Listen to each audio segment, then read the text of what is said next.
So here we are, and vaccine passports apparently are on the way. Well, we should discuss that. It was President Macron who started it. He startled the world a little when he pushed the country firmly in the direction of vaccine passports. France started the pandemic with a population more vaccine hesitant than any other, a tendency that Macron fed in spades when, apparently for Brexit-related political reasons, he talked up concerns with the AstraZeneca vaccine and, with no evidence whatsoever, suggested that it didn't work well for older people.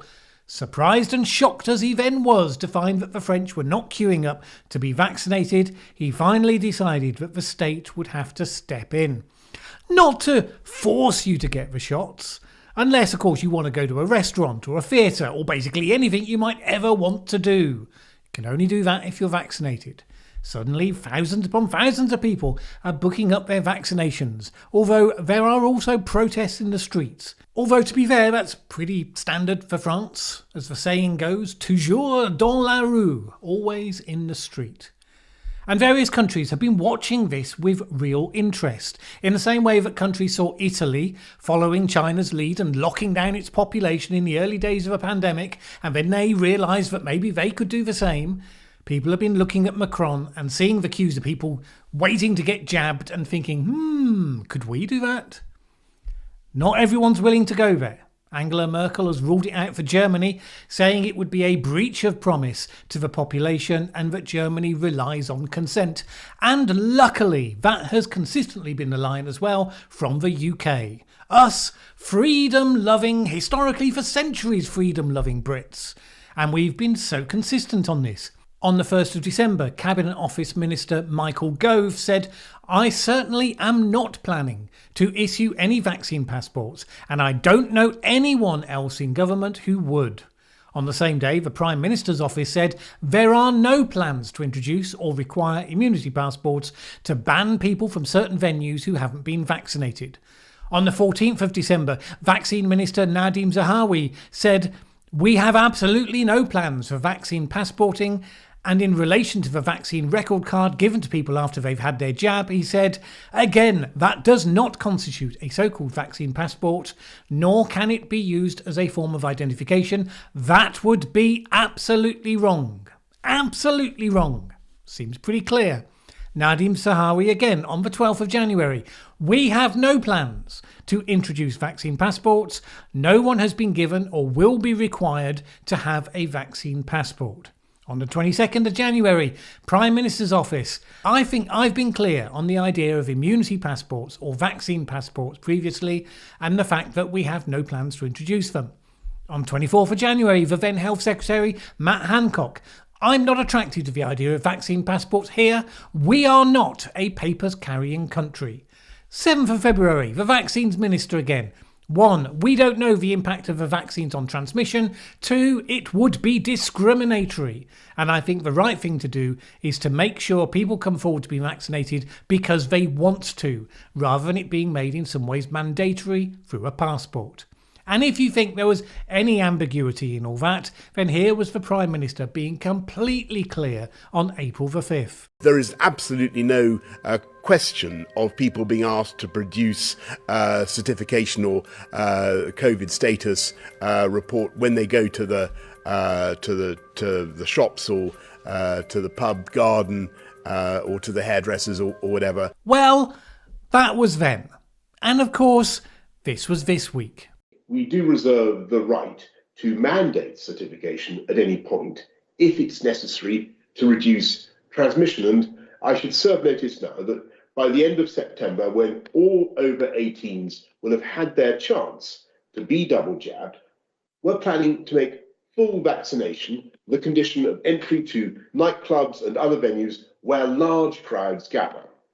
Proof of a negative test will no longer be enough. Now, let me stress, we want people to be able to take back their freedoms as they can today. We want you all to take back your freedom. Now show your papers. This, unfortunately, is the latest in a pattern of government behaviour where something is explicitly ruled out only then to be brought in anyway at a later date. which just means you can't believe a thing you're told. When Boris Johnson makes a promise about what will definitely be done or what will definitely not be done, you might as well dub in over with blah, blah, blah, blah. And that's the problem. Because, of course, the biggest argument against the introduction of a vaccine passport for nightclubs is the slippery slope argument. If you had a government that stuck to its word, then they could say, well, this is something aimed only at venues where significantly large numbers of young people gather to encourage vaccine take-up. Hence, it is temporary and regrettable. You might still hate the idea, but at least you'd be able to accept the promise. However, already ministers are refusing to rule out the idea that vaccine passports might be needed to go to the pub. Indeed, one tried to. Paul Scully said that COVID passes would never be needed for pubs, only for Number 10 to push out a speedy correction saying that nothing had been ruled out. The Treasury Chief Secretary, Stephen Barclay, likewise refused to rule out papers for pints, deflecting responsibility by saying that some landlords may require them as a comfort for other customers. So where does the slippery slope end? Well, who knows? This scenario is realistic. Step 1, the UK abandons all those fine scruples the ministers were mouthing and becomes one where an exception is made for nightclubs. More young people get vaccinated as a result, but still plenty don't. Cases go up. The government then says, regrettably, because cases have gone up, this now needs to be extended to other venues.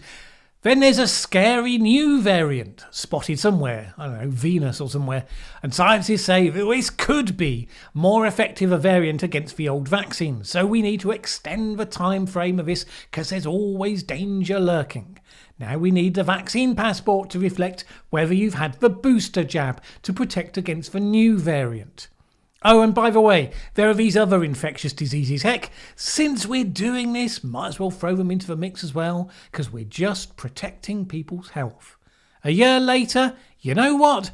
Since just about everyone has one of these vaccine passports, we can add value by adding some extra information to it that will enable you to access services more conveniently. Opt-in only, of course. But look how useful it would be. A year later, you know that useful thing? Well, it's so useful, we're going to mandate it. I mean, most of the population's opted in already, so, it's no big change. Boom! Now, the point is, of course, that it's missing its target. The young people going to hook up with each other at nightclubs are at an incredibly low risk from COVID-19. Yes, low risk doesn't mean zero risk, but guess what? Since the era of HIV/AIDS arrived, young people getting together to exchange bodily fluids has never been zero risk. But the groups that are vaccine hesitant, that are at higher risk, tends to come down to various disadvantaged groups, black and Asian communities, some of the poorer white communities. Even some of those groups that work in health services have been likely to avoid getting vaccinated. Why have they been vaccine hesitant? From the best evidence, because those communities have issues of trust with the authorities, based on long memories of breaches of trust. Now, you might argue, and I would generally argue, such long memories can often be an impediment to the opportunities of the present. You should leave these things behind. But it's hard to argue that when you have a government routinely saying one thing, promising that thing in no uncertain terms, and then just routinely going back on it again a few months later, over and over again. Don't you think that some of that behaviour might not have some responsibility as to why people are reluctant to get jabbed? And the way that every public pronouncement has been fashioned by the nudge unit to make the most impact on public compliance rather than being transparent. Don't you think people might not realise that they're being manipulated and decide that they can't trust anything you say? The Royal Statistical Society rather drew this point home recently with a Twitter thread demolishing the government's approach, such as major policy decisions continue to be announced, supposedly informed by data, but with no evidence published. Most recently, the decision to place France on the Amber Plus list, affecting the plans of millions. We expect that evidence to be published as a matter of urgency. Expect may be too strong a word, I suspect. And then this. A lack of transparency risks undermining public confidence and weakens people's ability to make their own decisions about how they respond to threats posed by the pandemic. There has been a huge increase in those self-isolating due to contact with a COVID case, but very little is known about how the self-isolation policy is working and whether COVID contacts are becoming infected. Now, don't get me wrong, I've reviewed the evidence on the vaccines on this channel, found them to be generally robust, noted for small concerns, but there's no anti-vax stuff here. But if you behave in an untrustworthy way on half of the things, why would you assume people will trust you on any of the things? And since those communities are not to be found nightclubbing, the communities of colour, all the more reason why you should expect this initiative to go further. Now, some people suggest that this is just a fuss over nothing. Many continental countries have ID pass systems. They've had them forever. It's just not the end of the world. They have them because it makes sense. And Tony Blair tried to bring in ID cards because it made sense. And now with a pandemic, we can see even better why it makes sense.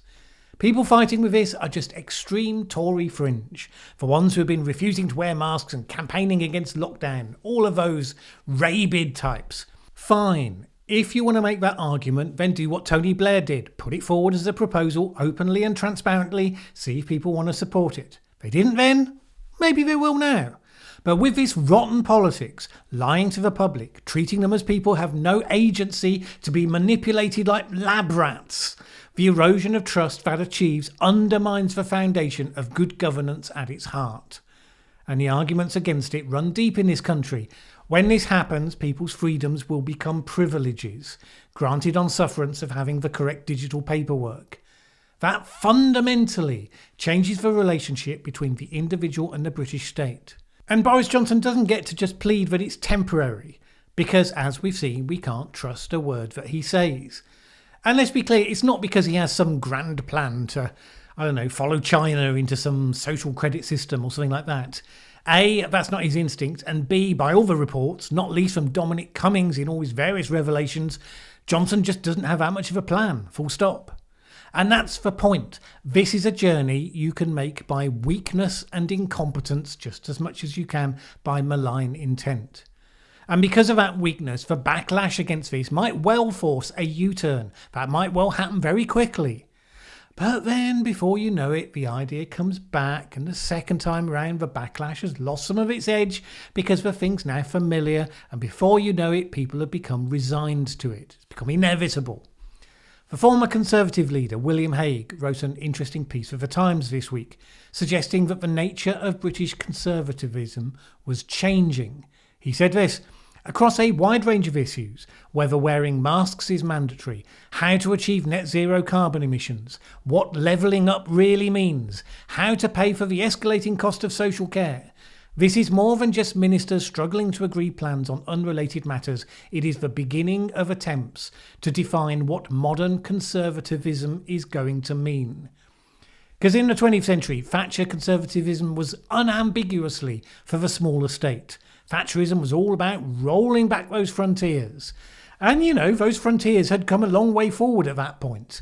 Energy production, steel, rail transport, so many things were under state ownership and control. The commitment to free and open markets saw a surge in wealth creation that had previously been unimaginable. But William Hague says that now the state is rolling forwards again. That is not because of any weakness or eccentricity on behalf of today's leaders. It is the result of governments facing massive new problems that open markets and individual freedom cannot resolve without state intervention. Free market philosophy triumphed in showing how to create prosperity, but it struggles with how to make that prosperity more equitable, sustainable, or resilient. Without government intervention, Hague says, we will end up with deeply unequal societies full of unhealthily fat people facing the consequences of climate change. But a more active government, he argues, doesn't mean an old-style leftist government taking everything upon itself. He says it needs to be active and efficient, not bloated. That means having the discipline to hold down government spending. It should mean education being at the heart of levelling up to reduce the cycle of dependency. It calls for fairness in new environmental policies such as consistent carbon pricing across the economy and carbon adjustment taxes to treat imports and domestic production equally. In all, it means being very ambitious, but preparing people for considerable change in their lives. So the nature of a divide is this. Haig's eloquently expressed argument really is the conservative globalist agenda for change. Davos man, a sort of new economic deal for the citizens of the world, technocrats defining the considerable change that must come to people's lives, but doing it in a nimble and effective way. Now, traditional conservatives, I'm imagining, would argue back that top-down government has very little track record of being nimble and effective, and current performance is kind of a case in point. Once you take upon yourself the duty of telling people how they must live their lives, you are effectively taking the socialist perspective of the role of government to coordinate the lives of citizens. Conservatives on that score would become the new centre-left. Labour would then either have to compete with them for that territory or push out further to the left to find space to be distinctive. And then probably at some point, someone would try to fill the vacuum on the centre-right, or somewhere on the right anyway. Because there are two visions of conservatism right now, the globalist one expressed by Haig and the Brexit one previously represented enthusiastically by Boris Johnson. Since Johnson really shows no consistent political philosophy in any of these, you can't make presumptions about what happens next and which tradition wins out. But the critics of a vaccine passport move will certainly identify the logic behind that move as firmly rooted in the globalist vision, the role of government as technocratic overlord, likewise the nudge unit manipulation. The saving grace here may be, and I hesitate to say this, the government's incompetence. The pingdemic taking place right now, where technological instruments for telling people whether they should isolate or not is being deployed so badly that people are rebelling against it. At least 1/5 of people have deleted the app from their phones, and a lot more have disabled the Bluetooth service that enables it to work. The status of double vaccinated people who go on holiday, likewise bordering on chaos, generally because the rules are arbitrary and bizarre in the first place, but also because widespread NHS errors are meaning that numerous people that have been double vaccinated are not being recorded as such. This is mostly by error, apparently staff who didn't press a final save button when entering the details, but it also includes 40,000 volunteers who took part in vaccine trials. The NHS computer system fails to recognise their vaccination status, and then all of those people struggling to be able to do things like going on holiday. If you want to seduce people with the message that their life would be so much easier if you just accepted this new technological tool, then at the very least you're going to have to make it easier. Right now these tools are being used by the government. They're being implemented with such cartoon levels of absurdity that people are just not likely to be susceptible to the argument that we should trust them with the next ratchet up of the initiatives. Now, at least in the US, I suppose they can blame it on being because they have a leftist government. On the 6th of April, here was one story. US government rules out federal vaccine passports. The White House has ruled out introducing mandatory federal COVID-19 vaccination passports, saying citizens' privacy and rights should be protected. White House Press Secretary Jen Psaki said that there would be no federal vaccinations database or a federal mandate requiring everyone to obtain a single vaccination credential.